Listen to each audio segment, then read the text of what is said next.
Hey y'all, welcome back to Daydream Manor Flower Farm. I'm Dawn, I live in South Louisiana, and today's video, let's talk about when is the right time to hire someone to help out on the farm. Hey y'all, welcome into the kitchen because it looks like it's about to storm outside, which we are in desperate need of some rain, so I'm not complaining. Plus it cools things off, so that's always a plus.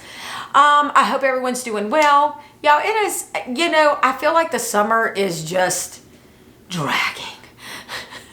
I just feel like it's dragging, but I'm still just trying to get caught up around the house, getting ready to plan. I am leaving in 9 business days for another work trip, and then I'm going on personal holiday.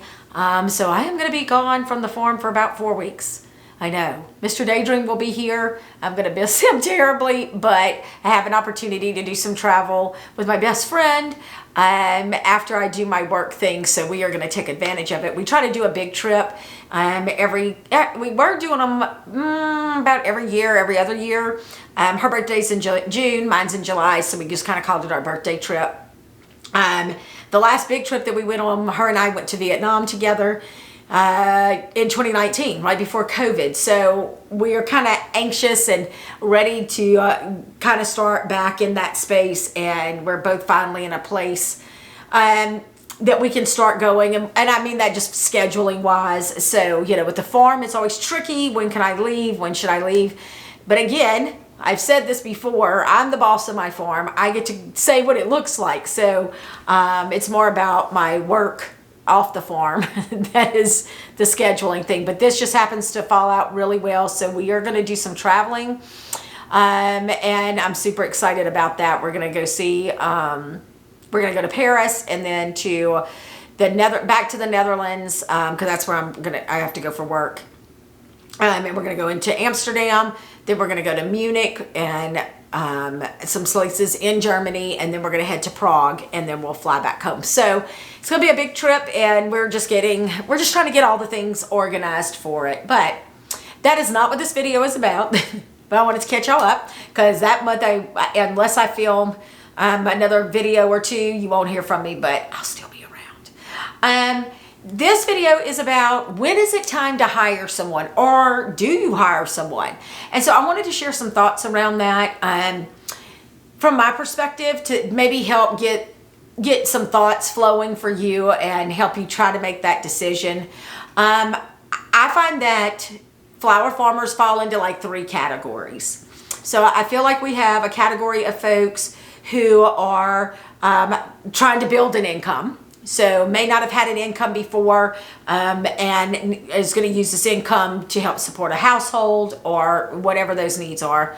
Then I feel like there's a second group of people who are trying to replace an income, meaning they may work for someone else and they are ready to ditch corporate life or whatever and work for themselves. So they want to make a go of their flower farm, and they need to be able to have that income compatible or comparable to what they are making currently. Or in the third category, which I fit into, is a flower farm that serves 2 purposes. One is I want it to supplement my retirement. I want to be able to use the money from the flower farm to do some other things around, some other projects that we may want to do later around the farm. I've said this before, I really want an outdoor kitchen. I really need Mr. Daydream to start watching these videos anyway. And to do some travel. It's not going to replace, I never intended for this farm to take the place of my corporate income. That's just not on the table. 20, 30 years ago, yes, not at my age now. I'm just not there. And then the other reason for the farm is in retirement, I also want to stay busy. I want to stay connected to the community. And so this to me is the answer. So that's kind of the 3 categories I think about when I think about flower farmers and the outcome. So if you are in a position where you're thinking, is it time for me to hire someone? Here's what I'm going to encourage you to do. We're going to go old school. We're going to get a piece of paper out, and we're going to do the pros and the cons. Because here's what I have learned. So, and I don't know if I've ever shared this. Several years ago, I was offered let me back up. We have a big youth facility here in our town. It is all baseball, softball fields, and it is where our high school baseball field is for the guys and the softball field for the girls. So those are sitting there permanently, and then there are multiple fields all around. Within that are multiple concession stands. And the person who was running the park system at the time asked me, he said, I need somebody to come in and do something with these concession stands. Is this something you could do part-time, you know, with your job? Is it something you would come run, figure it out, whatever? And I was like, okay. And we were in the process of getting ready to build this house. And I've talked about this again.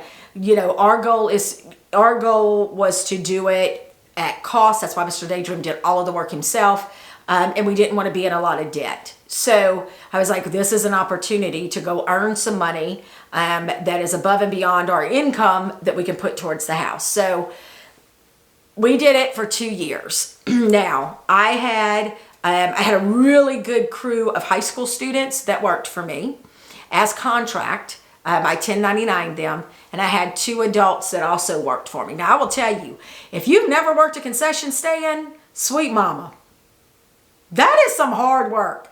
And I will tell you, I will say this, where the youth park is here, we get a lot of big tournaments, and I mean big tournaments. And so, at one point, we would have 5 concession stands rolling from 5 a.m., sometimes until midnight, depending on what time the last games were. So it was long days, it was long weekends, and it was almost year-round. There's like 2 or 3 months that not much is happening. There may be some scrimmage games, something like that we would open for one concession stand. But usually come March through October, every weekend, wide open. And I'm talking Friday, Saturday, Sunday. And then there were tournaments that started Wednesday, Thursday, Friday, Saturday, Sunday. So a lot of hard work, a lot of standing on your feet, a lot of training of people. Because I will tell you, we were able, I inherited some young folks that were working for me, and I had to weed them out. And I had a really good, solid group. When I say solid group, I mean a solid group of workers, because I trained them, and I trained them well in customer service, all of the things, work ethic, all of it. I set high standards, and I didn't lower them. And so there were rules that had to be followed and clear expectations. So I'm saying all that to say that also took time because I had to do payroll. Even though they were contracted, I didn't have to take taxes out of their checks. I still had to write a payroll check every week, had to calculate time. I had to keep up with all of that. At the end of the year, I also had to keep records, because you do that for your tax purposes. I would highly suggest, if you're going to do something like that, that you do consult a professional to make sure you're doing that correctly. I do not use QuickBooks. Probably back in the day, I say that like it was 100 years ago. I actually was, I was involved with a nonprofit, and we used QuickBooks. My accountant used QuickBooks, and she trained me in it, because if she was gone, she needed one of us to continue, right? If she took vacation, somebody still had to pay the bills, somebody still had to do payroll. So I know how to use QuickBooks. I am not a fan of how it has changed over the years with the online and the amount that it costs. I can do the same things on Excel. So I just choose to keep up with my expenses on Excel. I've said this before, Mr. Daydream has had his own business for many years, and he's always used Excel. So I'm not anti QuickBooks. I think it's whatever best suits your needs and what you're comfortable using. So with that being said, is it time to hire someone? For me, those factors are going to include, am I physically capable of doing some things? I've said it before, I stay busy. Like, I am not a TV watcher. Y'all, sometimes we don't even know if our TV works. So I will watch YouTube channel. I will watch YouTube videos. I will listen to audiobooks. That's kind of how I get my other entertainment value, I guess you could say. That's how I view entertainment, because I'm outside a lot, and I do juggle a lot. But I think when I get to a point that physically I can't do some of the things, because look, let me tell you, when you're hauling some of these bags of stuff, they're heavy, is probably going to be my tipping point for if I'm going to bring somebody in. from a workload perspective, there's nothing. I can handle this. I mean, I have niched down enough, and I know now what I want to get done and what I'm capable of. So I have made the farm suit my needs. Would it be nice sometimes to have somebody out there that I could pay to come weed? Yeah. Yeah. But in all reality, I can weed my beds in the tunnel in about 3 hours. Now, is that 3 hours I could use to go do something else? Is it 3 hours I need to get somebody out here that I trust, show them the difference between a weed and a seedling? Because we've all made that mistake. So, maybe. I don't feel I'm there yet. I think the 3 hours for me once a month or once every other month when I'm weeding is manageable. Seed starting, we've talked about that. Like I am really seriously considering having this nursery start seeds for me. We'll see what the value there is. I think if you are trying to juggle a lot, or you are trying to scale up your farm and you need somebody who can come in and harvest for you because you can't get it done, yeah. Are you losing money because flowers are sitting in the field because you just can't get to them? Would that outweigh paying someone to come in and cut? So let's just look at it this way. Let's say you have a bed of 300 flowers that need to be harvested. And let's just say they're zinnias, and we're just going to do this just for some simple math. And each stem is $1. So that is $300 that is sitting out in the field. Somebody can harvest that probably in less than an hour. I mean, it doesn't, if they're fast, less than an hour. Is it worth paying somebody $10, $15, or $20 to come and harvest those, and you still make $220 off of it? Or do you let them just die on the vine or on the stem? I think that's the things you got to sit back and look at. There's also that risk of when you bring somebody new in, if they are going to perform the way you expect them to perform, that is a big piece of setting expectations. So you have to be willing to do that. I do think part of the challenge is somebody who needs maybe some regular employment.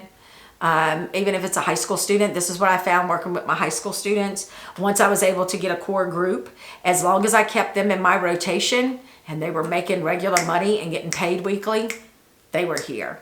I had a few that were kind of on the border, and I was trying to figure out if I was going to keep them all, as one of my full-time crew. And by full-time, I meant they were working all my weekends.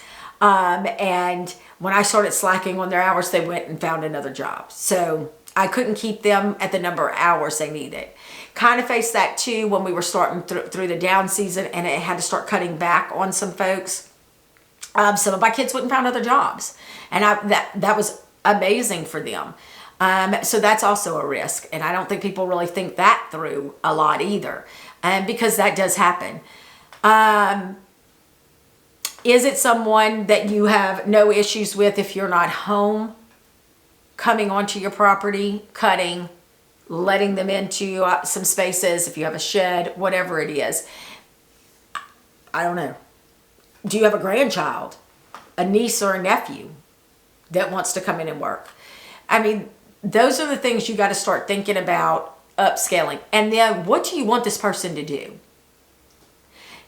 And are you going to set that open? Like, are you going to say, I need this bed completely harvested. All 300 stems need to come. I need you to strip their leaves. I need you to condition them, get them in the cooler, whatever that looks like. And then I need you to do X, Y, and Z. Do you have that work to fill that time? So I'm just asking these questions because these are the things that I've gone through to try to figure out, do I need somebody to come in and help me? Right now, the answer is just, it's no. I'm managing enough. But again, I am in my 6th year of flower farming. I know what my income goal is. I know what I am capable of doing. I know what I want to sell. I know what I want to grow. I'm kind of past that. How much do I charge for a bouquet space? I mean, I don't know how else to say it. Now I'm at the point where what's the next steps? I don't think it is bringing anyone in right now. That may change in another 2-3 years. But right now, I'm good. The other thing to think about too is your liability policy, because you are asking somebody to come onto your property. So you need to make sure you have a liability policy, just like you would if you were doing a U-pick. This is somebody who's employed by you. You know, what if they fall, they trip over the water hose, drip irrigate, whatever. I say water hose because y'all know I ain't got drip irrigation yet. One day. So those are just some things you really need to start taking into consideration. I love the idea of, and I will tell you because part of my background is in the education space. I love the idea of partnering with my high school agriculture program and seeing what I can do to have them come out and do some things as part of what they do for school. I've not had time to sit down and focus on that yet, but that is an idea that I have been thinking about.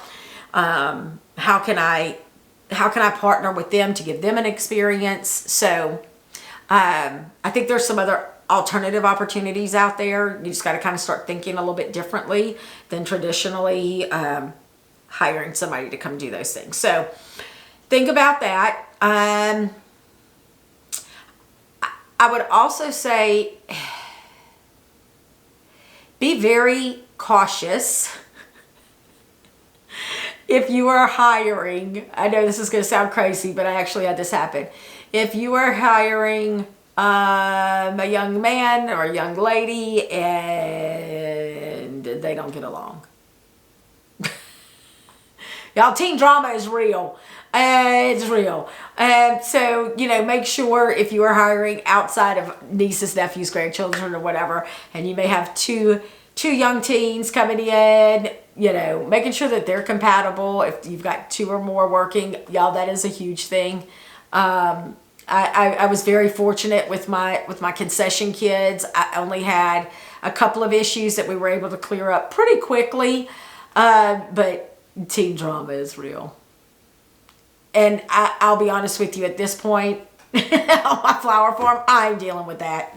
Not dealing with that. I've been trying to talk my mother-in-law actually to come over as part of something she could do, because she doesn't work. She's never worked. She's always been a stay-at-home mom.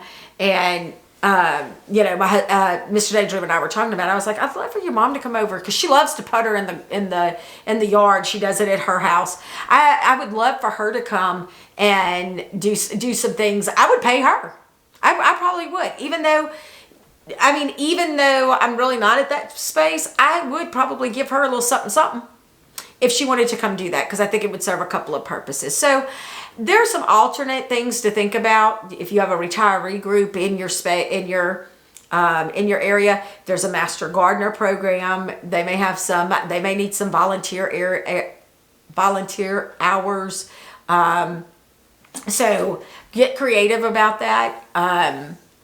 I don't know. I am usually, as my as my leader, my boss tells me, I'm always the outlier, because they're all thinking this direction and here I go way over here, because I just try to think of different solutions. I kind of thrive in that space because I'm definitely not traditional in a lot of things and ideas I come up with. But I just wanted to put this out there because I do think a lot of you are at a place when you're trying to decide, is it time? What do I need to be thinking about? What have I not thought about? So this is just a few ideas around that. I think that's about it that I can think of on that. If you have any great ideas or things that helped you make that decision, please put those in the comments. I love that we are sharing some of these things in our experiences. I think this is how we learn. I want to continue to build this community. It's very important to me. I feel like I've outgrown a lot of other spaces. We've talked about that. Again, stop asking, start doing kind of thing. So I've outgrown a lot of those spaces. So I am trying to build that community here where we can have those conversations around Do I switch from, is it time for me to get a CPA? Is it time for me to do these other things as my business grows? So I'm going to keep having those conversations. But that's what I really wanted to talk about today, because y'all, I think okay, let me be really transparent. I'm getting closer to 60 than I am to 50. With that comes the physical challenges of doing a physical job. And so that has been on my mind a little bit more about being able to do some of these things. Right now, knock on wood, I'm able to. I don't know what that's going to look like in 3 years from now.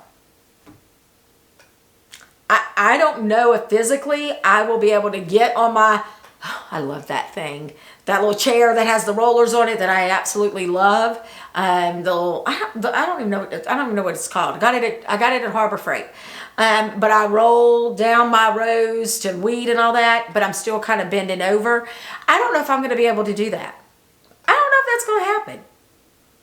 I will tell y'all, the last time I planted out into the high tunnel, I was sore for 2 days. So it's real. Getting older is real, and I'm trying to keep myself in a good physical shape, but it's also very hard. So I am thinking more and more along those lines, and I think too that's why I have also been concentrating on what is it I want to grow. How do I want to grow it? What does the season really look like? How long is the season? So those are some of the things that I am starting to take more and more into consideration as I make all of these decisions and what I want the farm to look like over the next 3. I always have a 1 year, 3 year, and 5 year plan. That's it. All right. It has stopped raining. It didn't rain much. I don't even know if it rained enough to get the ground wet, but we'll take it. It's overcast, and oh yeah, it's dropped like 25 degrees. Yes, it's winter time in South Louisiana. It's 82. Because it was like 104 earlier or something crazy like that. So anyway, all right, my friends, you all have a wonderful week. We will chat again very soon. Let me know what other topics you want to talk about. I mean, I am open to having discussions. I'm open to sharing. So just let me know. All right, y'all go have a wonderful week, and we will talk soon.